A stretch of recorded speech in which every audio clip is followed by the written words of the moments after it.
So we're off on the next install. This one will be a fun one. We're going to be putting in a new 21-inch Furrion double burner induction cooktop, taking out the 220 electric cooktop that we had.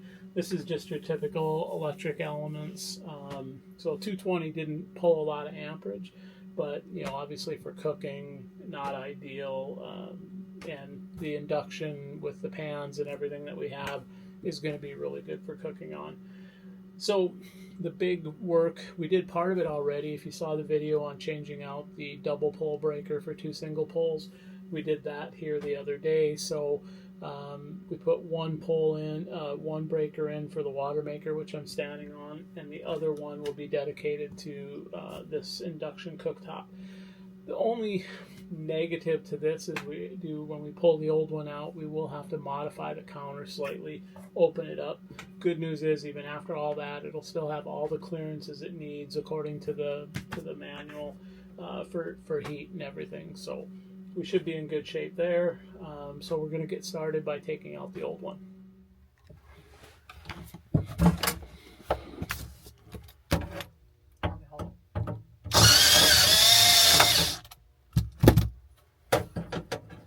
So we've got the brackets that we're holding it undone. We undid the wiring, just made a cut there for that because we're going to be putting in some new wiring from the cooktop to the junction box. So let's go ahead and lift this out. There we go. So a little girthy. We're going to save a little bit of weight.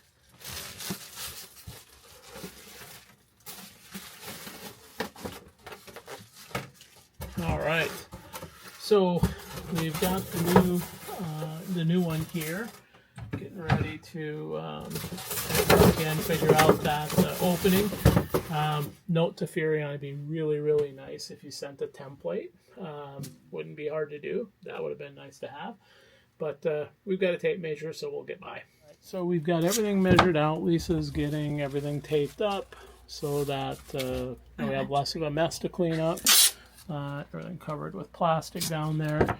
So that's how much bigger we need to make it. So basically it goes from it's 13 3/8 by 19 3/8, and like I said, we needed 2.5 inches clearance. So we have that here in the front. We'll still have that in the back, and should work out great.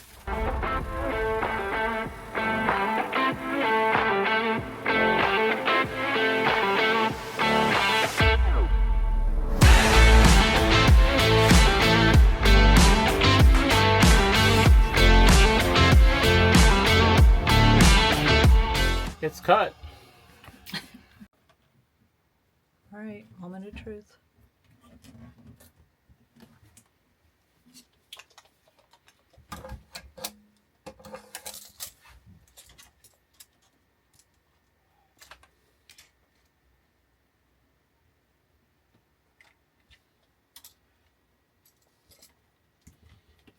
All right, so that is in place. We just got a little cleanup to do on the wiring.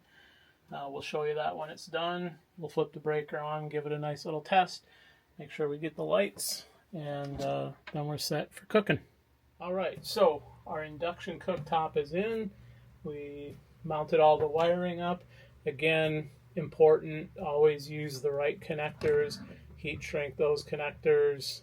That same little heat gun that we used before, that sucker works miracles. So it does stay hot for a long time though.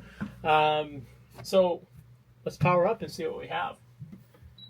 So nice feature in it, when you power up, it doesn't work until you put an induction capable pan on. So then you can see our power comes down and 300, whatever that power means. But nice thing is you can also go by temp. So you can go in 60 Fahrenheit increments. You can fine tune that. There is lockouts on it as well. So looks like we're all good, but there is a little bit more to this. One of our friends, Tyler, had built us a cover for a Furrion cooktop for our motorhome, and Tyler had shipped this, and we ended up selling our motorhome before we got to put it in. But the cool thing is, it fits like a glove. It makes a really nice top, sturdy, protects that that cooktop like a big cutting board. So quite amazing. So we're going to call this project complete, successful, and now just time for Lisa to cook up some awesome food, maybe fajitas.